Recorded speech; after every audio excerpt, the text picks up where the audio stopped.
I sat down and rewrote all of Pokemon Journeys, from the story and how it progressed to the final league and even some of the characters. And of course you might be asking why, and the reason is that I and a lot of people from the Pokemon community can all agree that Journeys was the definition of mid. Not garbage and not peak, just mid. My name is Pokey and this is Pokemon Journeys rewritten from start to finish. Now starting off, we're going to fix some of the greatest flaws that Journeys suffered from, and that was the main cast. Go was very hated in Pokemon Journeys for countless reasons, which I will not go into since I have a full breakdown video on that, so watch it if you want, but after watching this video. But in short, Go was a very basic and bland character to begin with, not to mention his goal wasn't much different than what any other trainer does in the world of Pokemon, like it's not anything new.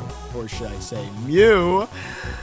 Kill me now. He doesn't even catch Mew, for crying out loud. Like, that was literally the point, wasn't it? But here's the issue. The problem I have with the main cast is not necessarily with the cast itself, but rather I don't even want one to begin with. I know that sounds kind of crazy, but hear me out. I think what I would change is to have Ash be the standalone character for the series while still keeping the main travel part of Journeys. Ash would already be traveling across different regions and meeting some of the old cast anyway, so it wouldn't feel boring at all since Ash would rarely be the only character you see. And part of the reason why I think this works best is simply because the anime is the finale to Ash's character, and believe me, I think they did his ending dirty and it's just a bunch of bull. Or as All Might would say, shit. The biggest issue was the fact that Go was already taking 50% of Ash's screen time, but by doing it this way, Ash will finally be the main focus while still paying tribute to the old characters for fans to enjoy. So with Ash being our one and only main character, how much would I change the story, since that would be no Go? So for starters, I think Chloe would still exist since I feel like her character works really well as a background character. But what I would change is instead of Ash meeting Professor Cerise, he would instead meet up with Sonia and Professor Magnolia. And there would mostly be some of the more reoccurring characters in the series, which makes a bit more sense to me. Maybe even this way they could fix Chloe's arc. Maybe. This way Ash has more of a reason to want to battle Leon. Not just because he's the strongest, but also because of who he is as a person. Sonia can tell him old stories of Leon as a kid and how he was like before becoming champion. This way Leon feels more like an actual human being rather than just, oh my gosh, he's so strong. That was one of the main reasons why after the dopamine of the amazing animation left my body, I kind of felt mixed on the fight as a whole. Ash winning didn't feel that impactful compared to other fights in the series. The reason why the Sun and Moon win was so huge was because Ash finally won his first Pokemon League. The reason why Ash versus Alon was so hyped was because not only was it the closest Ash has ever gone in the league, but because Alon was just a well-developed trainer who you saw grow in the XY specials. And the reason why Ash versus Paul felt impactful was because you wanted to see Paul get pummeled and brutally beaten to death. I mean, lose.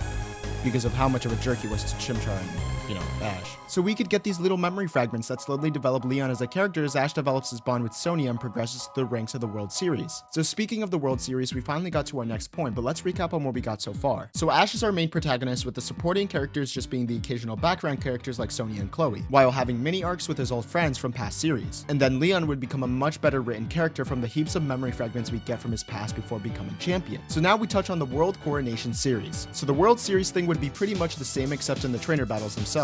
So the concept of the World Series would still be in play here, but instead of having battles against literal stupid melon heads over here, we get actual battles with fan favorite characters, like for example Paul or Sawyer. I mean, how sick would it be if the deciding factor for Ash to enter the Masters 8 would have to be a battle against Paul? Like, that would be sick. For example, the battle against Volkner would be fine. It's an old gym leader, which makes sense for the Nostalgia Fest. The series shouldn't be afraid to bring back old characters and see how much they progressed as trainers. I don't understand why we have to use these bootleg trainers that we've never seen before and act as if they're some strong, powerful trainer. Like, I don't understand why we can't just bring back old trainers that we've seen in the past. At the very least, we'll know that they're competent trainers, unlike, Melonhead. And that way we wouldn't get boring filler battles out of nowhere, because I genuinely don't care about those. So the World Series would instead be filled with actual trainers that we've seen in the past, with some new ones being Bede and Raihan just to mix it up a little. So now that we have the core of the battles all figured out, we have to finally talk about how Ash will progress throughout the series and what the new story and journeys would look like. First off, the main conflict that would serve in this series is what Ash wants to do after becoming the world champion, because Ash is always confident that he will one day reach his dreams. This serves more as an inner conflict rather than the typical villain, but I think it fits very well here. Ash throughout the series inspires other people to follow their dreams of becoming a Pokemon trainer themselves. Ash becomes more of an inspiration to the young generation throughout the series and gives advice to novice trainers, such as it's okay to lose and how to overcome your weaknesses. Ash then eventually decides what he wants to do after becoming the strongest trainer, and towards the end of the series, after beating Leon, tells the entire world in a powerful speech that it's always important to follow your dreams. He tells the world what's next for his journey, in which he says he wants to be a Pokemon Pokemon teacher. But not the typical school teacher, okay? Not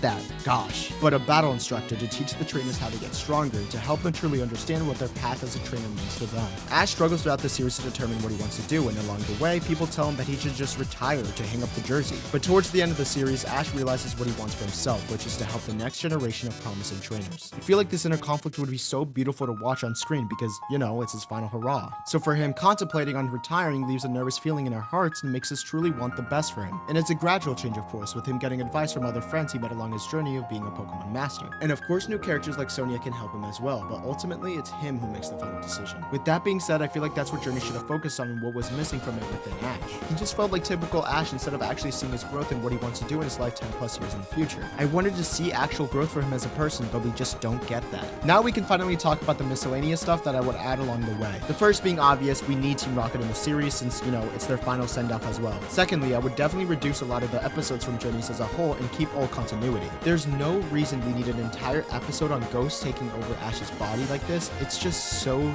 stupid. But small get-togethers like Ash meeting his old companions and Pikachu's backstory is all that we need. There were so many episodes that were just plain filler and just not interesting in the slightest. And the final thing I would add is bumping the animation for some more fights. The only well-done piece of animation from Journeys was the Lugia scene from the beginning of the series and the final fight with Leon. I mean, come on, dog. This is what was so well done with XY. The animation was consistent, and when it needed to be spectacular, it did just that. Every fight in the league had amazing levels of animation, while the Masters 8 tournament had mediocre slideshows half the time, up until the battle with Leon, where the frames were just a huge dopamine rush. I feel like the battle with Cynthia and Steven could have been executed a lot better, and just the battles overall throughout the series, in my opinion. Even the animation compared to Sun and Moon, which was a huge downgrade to X and Y, like, I could visibly see the difference. At least pour some of that great, amazing animation quality from Leon versus Ash into Steven or even Cynthia. I just don't understand why those two fights weren't treated with the same amount of respect. I feel like it could have been done and it should have been done, but you know, who am I to judge? Pokemon Journeys just took the series into a whole different direction, man. Even with meeting the old companions from past series, it just felt very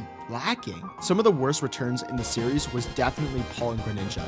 The way they did these two were just so dirty. I am still salty for how they treated Paul with just so little screen time, and Greninja, that was barely returned. We got an episode with bro. Come on, man. But yeah, that is the finale to my story for Pokemon Journeys. And be honest in the comments. What do you like about it and what things would you change? Be sure to give your own take on it and tell me what you thought of Journeys as a whole, as I do read a lot of my comments. And if you enjoyed this video, be sure to subscribe as I do upload Pokemon content just like this one. But that's all, Yuki wrote, and I'll see y'all next time. Peace.